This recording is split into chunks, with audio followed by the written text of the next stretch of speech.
We'll get on to WhatsApp and the messaging system and the plans for Veon in a second. But how are you enjoying Davos? What's the mood like? Yeah, I think the mood is... I'm enjoying it a lot before I go into the mood. I actually have been vacant or on vacation from Davos for about 4 or 5 years. This is my first time back, and it's in that amount of time, and it's good to be back. A good vibe here, and it's a great place to collaborate and meet people and to actually have some very important discussions in a kind of a relaxed way. And I think it helps move the ball forward, so I'm pleased to be here. What are you expecting from President Trump's speech? If he comes back with a protectionist, America First agenda, how will he be received? And does it actually put in question, the future of globalization?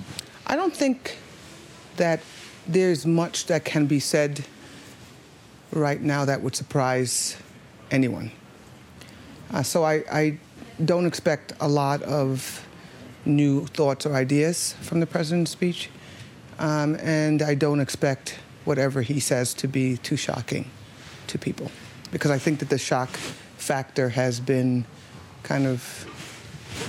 it's kind of happened already. Talk to me about Veon. How are you enjoying your time there? It's really interesting. I came from, my life is 38 years in one company. 38 years in a company with a big X.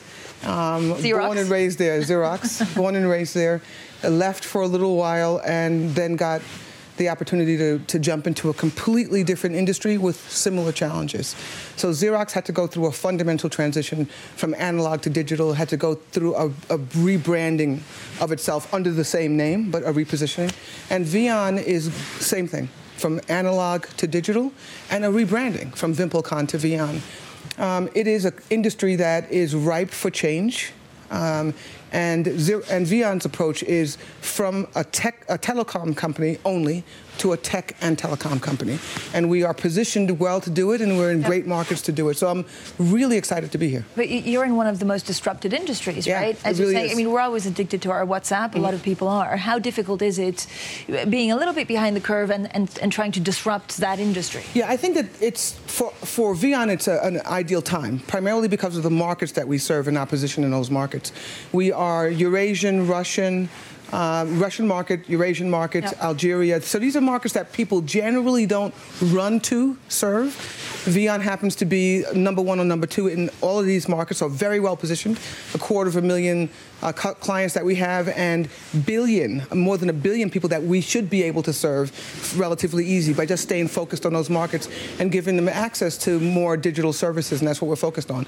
As far as messaging like WhatsApp, we will both work with a provider like WhatsApp and develop our own messaging services if that's what's necessary. Right. So it's not just a competition, it's a cooperation, it's a co-opetition. Okay. We were thinking about it that way. I guess it's a new word. You have 200 million users, right? How many of them actually downloaded the app? Yeah, so about 40% of our users today, our total Veon users, download the app. About 40%. And we expect that to grow, by the way, as we actually add services.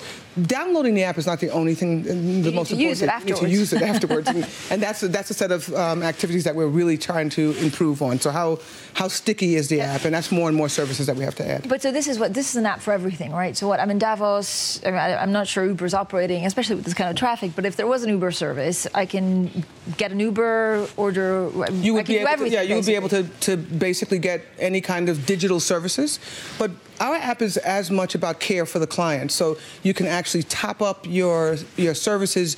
You can pay your bill and obviously top up your services. You can actually do a lot of care infrastructure on the app because unlike Switzerland or the US, a large number of our users are low banked, so unbanked or underbanked. Yep. So they actually have to use this as a banking app as well. Yep. So it's not just communication, it is basically living your life, living your fundamental life. Right? How do you tell the Veon story to shareholders and to stakeholders? You're all over the globe, but you also do business in countries where you can have regulatory concern. You do, for example, a lot of business in Uzbekistan, Kazakhstan.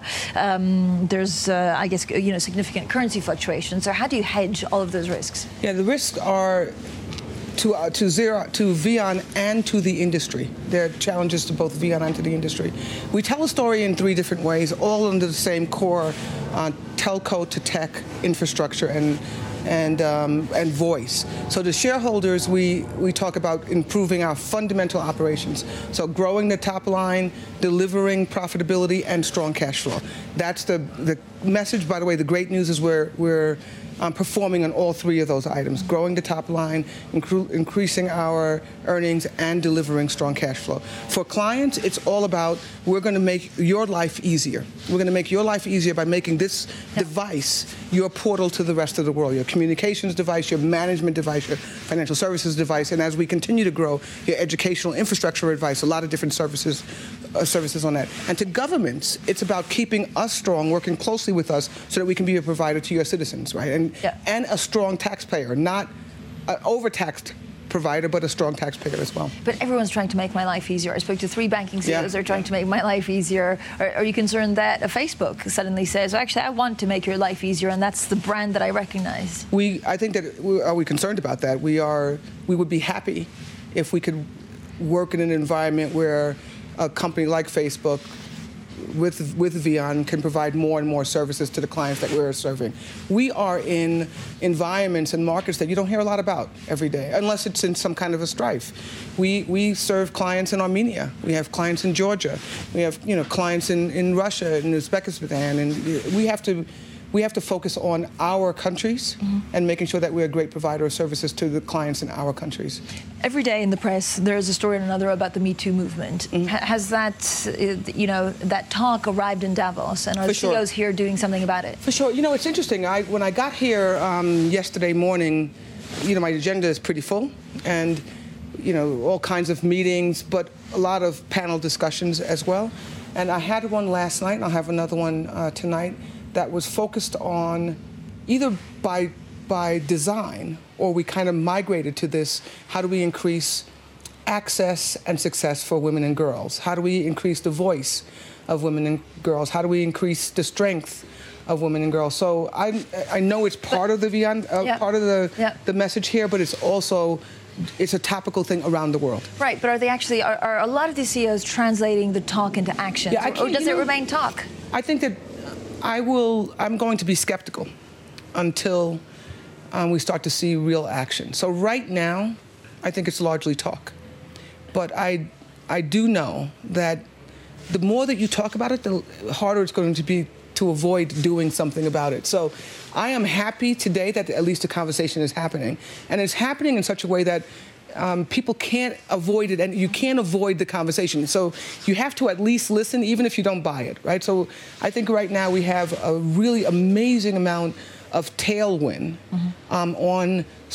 really, what are we doing? Half the population, what are we doing to actually include these people? What are we doing to actually protect these people? What are we doing to make sure that they're successful?